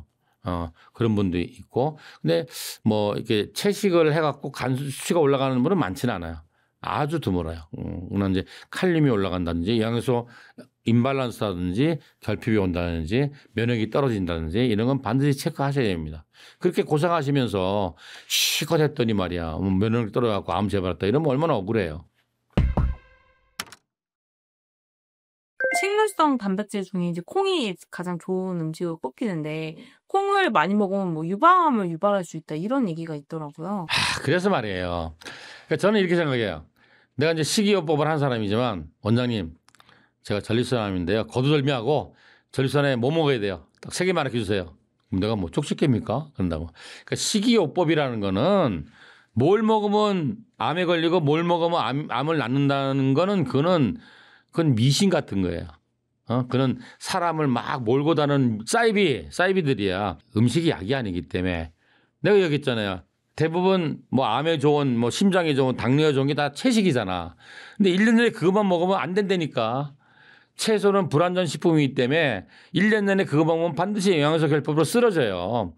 식이요법이라는 건 뭐냐면 식재료의 선택도 가장 중요한 것 중에 하나죠. 어떠한 음식들을 선택하느냐 그리고 어떤 음식들을 배제하느냐도 중요하고 얘들을 어떤 식으로 끓여 먹느냐 삶아 먹느냐 생으로 먹느냐 뭐 믹서로 갈아서 먹느냐 수프로 먹느냐 샐러드로 먹느냐 즙으로 먹느냐 이런 방법들 그리고 어떤 순서로 먹느냐 그리고 하루에 몇 번 어느 정도 양을 먹느냐 그죠? 이런 시기의 전체적인 패러다임을 짜서 가는 거지. 이거 먹으면 암 나요? 이거는 뭐 그럼 점쟁이도 아니고 그런 건 없어요. 그래서 이 콩이 또 한동안 시끄럽게 했잖아요. 유방암, 콩 먹으면 유방암 걸린다. 그런데 이걸 아셔야 돼요. 유방암의 리스크 팩터, 위험 인자는 에스트로겐이라는 여성 호르몬이다. 근데 그거는 뭐냐면 환자의 몸에서 나오는 동물성 에스트로겐인 거죠. 이제 호르몬 치료할 때는 개들이 작동을 못하게 하거나 뭐 개들이 뭐 분비가 덜 되거나 이렇게 하는 거잖아요. 그런데 콩이라든지 이런 데서 나온 이 여성 호르몬은 첫째는 이 강도가 자기 몸에서 나온 동물성 에스트로겐에서 굉장히 약해요. 그리고 작용이 달라요. 그래서 많은 논문들이 어떻게 이야기하고 있냐면은 유방암 환자가 콩을 먹어서 유방암이 재발할 확률이 높다는 논문보다는 오히려 콩을 많이 먹어서 유방암이 재발하는 걸 막아준다는 논문, 유방암 환자가 더 건강해진다는 논문이 훨씬 더 많습니다. 그래서 이렇게 생각할 수 있어요. 작용 포인트가 다를 수 있다. 예를 들어서 타목시펜이라는 이제 그 항호르몬 약이 있어요. 유방암 환자가 이제 수술하고 보통 5년 내지 10년 동안 타목시펜을 먹으면 무슨 말이냐면 이게 얘가 이제 유방세포나 유방암 세포야. 그러면 여기에 이제 문이 있어요. 여성 호르몬이 들어간 문이 있으면 여성 호르몬이 들어가서 얘를 자극하면 얘가 자라서 재발하는 거예요. 그래서 타목시펜이 뭐냐면 얘가 타목시펜이 요 문에 가서 달라붙어버려. 그럼 문이 막혔잖아. 그러니까 내 몸에 있는 여성 호르몬이 못 들어가게 하는 원리가 타목시펜이에요. 그래서 이 식물성 여성 호르몬이 그런 역할을 오히려 항호르몬 역할을 할 수 있다. 타목시펜처럼. 그러니까 이 콩에 있는 여성 호르몬이 이 환자의 유방세포에 있는 여성 호르몬 수용체에 달라붙어서 막아버려. 그래서 내 몸에서 나오는 여성 호르몬이 들어가질 못해. 이렇게 작용할 수 있다는 거죠. 그래서 지금까지 말씀드린 게 뭐냐면 경쟁적 결합이라 그러는 거죠. 그죠? 그래서 오히려 유방암 환자한테 도움이 된다는 논문이 훨씬 많습니다. 또 콩 자체가 또 식물성 단백질의 보고잖아요. 이제 또 보고고 또 강력한 항산화, 항암, 항염 작용을 하잖아요. 그래서 채식 위주의 식이요법을 하는 분은 반드시 콩이나 콩 가공식품을 먹어야 돼요. 거순요법에서는 콩을 바로 먹기보다는 왜냐하면 이 견과류들이 껍질에 알러젠이 있고 또 소화 흡수를 방해하는 성분들이 많기 때문에 직접 먹지 말고 이걸 가공해서 먹으라 그래요. 요즘 우리 환자들한테 내가 기계 만든 분하고 아는 분이 아닌데 요즘 집에서 콩물 만들어 먹는 기계 있어요. 두유도 만들어 먹고 이거는 꼭 하나 사라 그래요. 얼마 안 비싸. 저도 해 먹는데 너무너무 좋은 게 콩물도 만들어 먹을 수 있고 대부분의 식이요법 하는 사람들이 우유는 먹지 말라 그러는데 두유는 먹으라 그러거든요. 근데 시중에 있는 두유는 문제가 뭐냐면 진짜 우리가 두유를 집에서 만들어 먹으면 비릿해요. 콩 비린내가 나는데 시중에 파는 많은 두유들은 달짝지근하고 맛있어요. 거기 왜 그렇게 했어요? 첨가물을 많이 넣은 거예요. 그래서 집에서 만들어 드시면 되는데 이 기계가 정말 잘 만들어줘요. 또 하나는 뭐냐면 우리 거선요법에서는 히포크라테스 수프라는 걸 만들어 먹게 해요. 다양한 채소들을 옛날에는 오리지널로 만들려면 2시간 동안 약한 불로 끓여서 그거를 또 도깨비 방망이 같은 거로 곤죽처럼 으깨서 믹서로 갈아서 체에 걸러서 이렇게 해서 냉장고에 한 4, 5일 보관해서 하루에 2번씩 이렇게 마시라고 이게 굉장히 맛있거든요. 근데 이게 만들기가 너무 힘들어요. 근데 내가 알아낸 방법인데 요 기계에다가 딱 넣으면 1시간 동안 딱 해놓으면은 쥐가 다 알아서 히포크라테스 스프를 만들어줘요. 그래서 이거로 두유도 만들어 드시고 콩물도 만들어 드시고 히포크라테스 스프도 만들어 드세요. 굉장히 좋은 장비 같아요. 히포크라테스 수프의 주재료는 보통 어떤 것들이 들어가나요? 히포크라테스 수프에 정말 다 넣으면 돼요. 근데 기본적으로 들어가는 것들이 뭐냐면 첫 번째 당근. 당근은 거의 모든 식이요법에 들어가죠. 당근 보시면 알겠지만 당근 안 썩어요. 왜냐하면 당근의 뿌리 쪽에서 자연의 항염증, 항생제 성분이 있어가지고 당근 안 썩습니다. 그다음에 감자 그리고 또 염증도 막아주고 면역도 높아지고 해독도 하는 거 마늘, 파, 양파 이런 건 기본으로 들어가고 그다음에 녹황색 채소 중에서 파슬리라든지 케일을 넣어도 돼요. 이 정도를 기본으로 넣고 그다음에 얼마든지 레시피를 만들 수 있어요. 왜냐하면 채식 위주로 하니까 맛있는 게 없어. 맛있는 건 전부 다 동물성 음식이고 그걸 초가공을 해야 맛있는데 식물성을 자연식 그대로 먹으니까 맛이 없어요. 근데 히포크라테 스프는 맛이 있거든. 여기에 더 맛을 내려면 단호박. 그 단호박 넣으면 훨씬 맛이 좋죠. 그리고 단호박은 굉장히 좋은 성분이잖아요. 그다음에 바나나. 그리고 또 뭐 브로콜리를 거기 넣는 사람들이 있는데 브로콜리를 넣으면 좀 뻑뻑해져요. 그러면 나는 뭐 뻑뻑한 음식을 빼면 되겠죠. 그리고 여기 반드시 토마토가 들어가야 돼요. 토마토는 과일이 아니고 채소지, 그죠? 토마토 들어가야 돼요. 그리고 강황가루도 좀 넣으라 그래요. 항염, 또 항암, 그죠? 이런 작용이 있으니까. 그래서 사실은 그래요. 보시면 알겠지만 그럼 샐러드는 뭘 먹어요? 물어보면 또 같은 얘기인 거예요. 그러면 뭘 먹어요? 또 같은 얘기인 거죠. 그죠? 그래서 히포크라테 스프도 이렇게 해서 한 10가지 정도의 채소를 넣고 끓여서 곤죽처럼 만들어서 스프로 먹으면 이게 한번 드셔보세요. 이것만 먹어도 난 아무 병도 없어. 난 직장인이야. 그러면 아침 대용으로 이걸 드셔도 굉장히 좋습니다. 네, 레시피를 얼마든지 자기 입맛에 맞게 바꿀 수가 있는 거죠. 고구마를 좀 넣어도 되고. 동물성 재료도 안 들어갑니다. 근데 이제 그거죠. 채식으로만 완벽하게 양을 못 채우는 사람은 동물성 음식을 먹으라 그러거든요. 그때 주로 권하는 게 뭐냐면은 그 가금류예요. 닭고기나 오리고기. 그것도 이제 지방보다는 순살고기, 닭가슴살이라든지 뭐 이런 걸 먹게 하고 아니면 생선들. 생선 중에 연어 괜찮습니다. 등푸른 생선들. 그것도 좋아요. 그리고 흰살 생선. 그래서 진짜 뭐 항암을 계속해서 하루 먹량이 너무 작은 분들은 그 샐러드나 아니면 또 우리가 현미죽을 써 먹으라 그래요. 현미하고 견과류를 넣어서 믹서에 갈아가지고 죽을 아까 말한 요 콩물 제조기로 딱 해 먹으면 돼요. 이렇게 드시고 매일 생선을 한 토막을 꼭 쪄서 드시거나 아니면은 또 너무 기운이 없는 분들은 내가 삼계탕, 살코기 드시고 그리고 그 국물에다가 현미죽을 끓여 드시라. 그러면은 진짜 그 삼계탕 국물에다가 현미죽을 끓여서 몇 숟갈씩만 하루에 먹어도 환자가 많이 기력이 확 살아나세요. 그러니까 진짜 나중에 못 먹는 분들은 진짜 하루 종일 먹는 모든 양이 물을 포함해서 커피 잔으로 한 잔밖에 안 되는 분도 많아요. 이런 분을 갖다가 보통 어떻게 먹이냐면은 누룽지 삶아서 김치랑 먹게 한다든지. 그죠?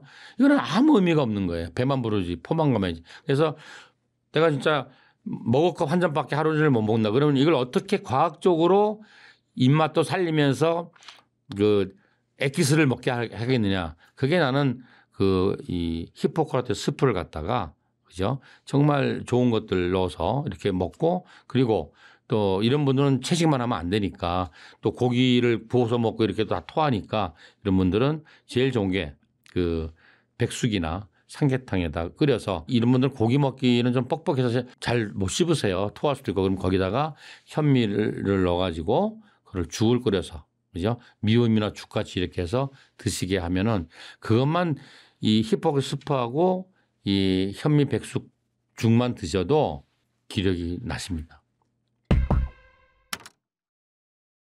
그럼 꼭 현대인들이 먹어야 될 필수 영양제 뭐 3가지만. 하나만 먹는다.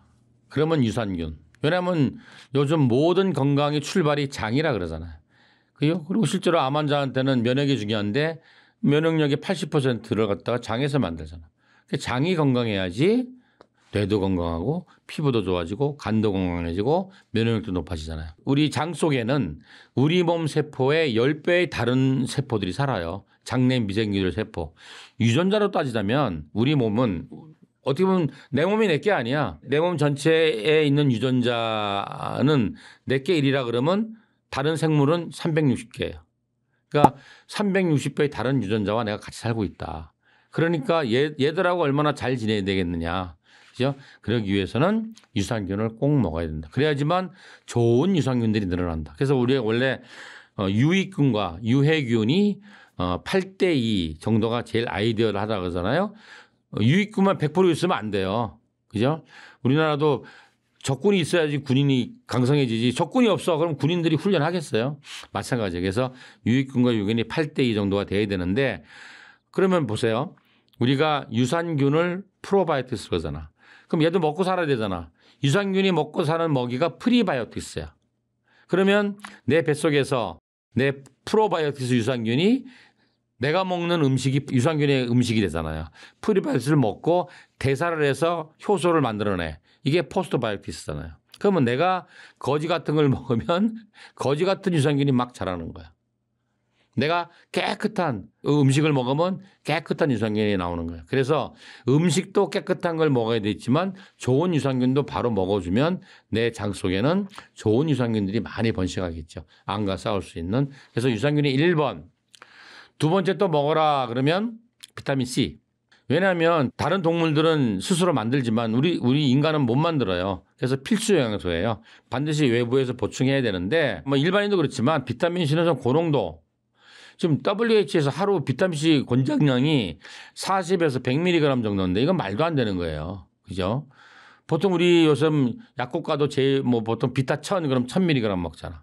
병원에서 보통 3000mg 공급하잖아. 환자들한테. 그죠? 근데 뭐 이걸 암 환자들이 막 3000mg을 해갖고 막 하루에 막 대여섯 번씩 먹어갖고 막 몇만 mg을 먹는데 그거는 의미가 없는 거고. 왜냐하면 주사로 맞는 비타민C와 먹는 비타민C는 완전히 다른 역할을 하는 거예요. 먹는 비타민C는 세포를 살리는 역할. 항산화, 해독, 면역, 세포재생, 콜라겐 합성 이런 걸 하는 거예요. 그리고 먹는 비타민C는 한 번에 2400mg 이상 먹으면 다 소변으로 나가버려요. 그러니까 의미 없이 버리는 거예요. 그러니까 한 번에 한 3000mg이 적당하다. 그리고 이거를 그러면 3000mg를 1시간 동안 계속 먹으면 피 속에 비타민C가 농도가 올라가서 주사 맞는 거랑 똑같이 암을 죽이겠네? 그건 아니에요. 연구에 의하면 먹는 비타민C는 그 축적 효과가 없다고 돼 있어요. 그래서 먹는 비타민C는 내가 건강하기 위해서 면역을 높이기 위해서 먹는다. 그러면 그냥 3000ml짜리를 하루에 한 번 내지 두 번 아침 저녁으로 먹으면 왜냐하면 이게 6시간 내지 8시간 작동하니까 그래서 이걸 3번 이상 먹는 건 낭비다. 이렇게 생각하고 뭐 주사로 맞는 건 다른 거죠. 이건 뭐 몇만 밀리그램이 돼서 항암제처럼 암을 공격하는 거니까 그렇게 두 번째는 비타민 C가 꼭 필요하다. 그리고 세 번째는 우리나라 입장에서는 비타민 D 꼭 먹어줘야 돼요. 왜냐하면은 우리나라가 북위 35, 6도 되잖아요. 우리나라 위도의 태양 갖고는 비타민 D 합성 못해요. 우리나라에서 비타민 D를 합성하려면 햇빛으로 글쎄 한 4월에서 10월 정도 겨울은 안 되고 4월에서 10월 정도 햇빛이 가장 강할 때 1시, 2시경에 큰 조인트 어깨나 엘보나 엉덩이나 무릎을 빛에 다이렉트로 노출시켜야 돼. 이 유리수로 들어온 건 안 돼요. 노출시켜서 15분에서 20분을 쬐야 돼. 그렇게 하실 수 있어요? 안 되잖아. 나도 못해요. 전부 실내 생활하고 옷 입고 뭐예요. 요즘은 코로나 이후는 전부 다 모자 쓰고 마스크하고 뭐 이러고 다니는데 그래서 가끔 우리 지방에서 많이 오거든요. 그러면 이제 막 시골에서 농사 짓는 분들 오세요. 그분들도 검사해보면 안 먹으면 결핍이야. 근데 뭐 그러잖아요. 밥 잘 먹고 뭐 햇볕 쬐고 운동하면 되지 무슨 영양제야. 한번 검사해보세요. 아, 이랬나? 그럴 거예요. 얼마 전에 연달아 두 분이 이런 분이 왔는데 한 70쯤 되신 분인데 30대 때 하여튼 유전자를 잘못 갖고 태어나서 이분은 30대 때에 그 관상동맥 심장으로 가는 혈관이 문제가 생겨서 스텐트를 꽂은 게 아니라 수술을 해서 이 혈관 우회수를 하고 그리고 스텐트도 꽂고 그리고 그 후에 2번 교체하고 그러니까 스텐트가 3개인가 4개 있어요. 그리고 20, 30년부터 당뇨, 고혈압, 고지혈증 다 있고 이런 거예요. 그러니까 이분이 젊을 때부터 계속 운동하고 식이 조절하고 이제 그 이후로 하고 그 영양제 엄청나게 드신 거예요. 그래서 우리 병원 이제 기능 검사하면 엄청나게 많이 할 수 있거든요. 많이 했는데 70대 분인데 모든 게 엑셀런트예요. 하다못해 뭐 자율신경 검사까지 모든 영양소가 막 그래서 야, 건강관리 잘하시네요. 그렇게 하면 뭐합니까? 뭐 지금 뭐 30년째 당뇨약 먹고 그거는 유전자를 잘못 갖고 태어나서 그런데 만약에 당신이 그런 유전을 갖고 태어났는데 일반인처럼 아무거나 먹고 술 먹고 담배 피고 뭐 운동 안 하고 이랬으면은 지금 뭐 이 정도 아니시죠. 그러니까 그건 그래요. 뭐 그런 얘기를 하더라고요. 근데 철분제나 일부 영양제는 이거 잘못 먹으면 좀 간이 망가질 수. 그렇죠. 그래서 또 어떤 분은 그런 분이 있어요. 젊은 분인데 특별한 병도 없어. 왜 병 중에 이런 병 알아요? 하이포콘드리아시스. 건강염려증. 이분은 취미가 전국에 유명하다 하는 병원 가서 검사하는 거야. 그래서 뭐냐면은 자기가 환자로서 대접받고 싶은 거야. 자기는 뭔가 여기저기가 결리고 아프고 뭐 머리도 아프고 한데 모든 검사를 해도 이상이 없는 거야. 이분이 영양제를 하루에 한 40개를 갖다가 8년인가 먹었대요. 그래서 이분이 얼마 전에 두세 달 전에 간암 진단을 받았는데 우리나라 간암 환자의 90%, 95%는 전부 다 바이러스 간염이거든요. 만성 B형이나 C형 간염이 간경화를 거쳐서 간염인데 이분은 모든 바이러스 마커가 음성이에요. 간염 환자가 아니야. 술을 먹는 사람도 아니야. 영양제 그렇게 먹는데 술 먹겠어요? 매일 운동하고 막 건강식하고. 그래서 대학에서 이 사람이 간암이 왜 생기는지 모르는 거예요. 그런데 얼마 전에 내가 대학의 소화기내과에 간 전공하시는 교수님하고 이제 나눔을 가진 적이 있는데 제가 물어봤어요. 요즘 우리 병원에 간염인데 이게 바이러스 간염도 아니고 독성 간염도 아니고 뭐 이래가지고 대학에 보냈더니 자가면역 간염인지 하고 조직 검사하는 분들이 많더라고요.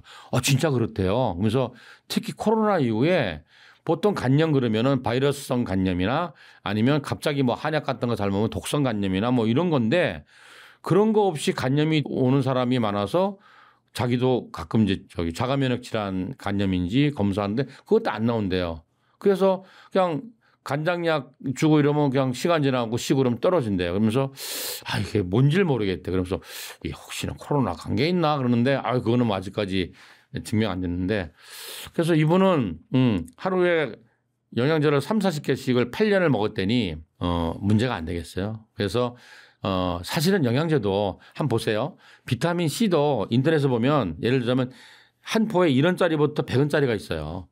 그러니까 요새 뭐 웬만한 집 가면은 할아버지 할머니들만 영양제 여기저기 나오고 동남아 여행 갔다 오면 한 보따리 사오잖아요. 이거 다 안 먹고 놔두잖아. 그죠? 이제 어버이날 되면 선물 사오고 그렇게 할 게 아니라 선진국처럼 기능학적 검사를 하는 거야. 해서 이 사람한테는 어떤 영양소가 왜 필요해?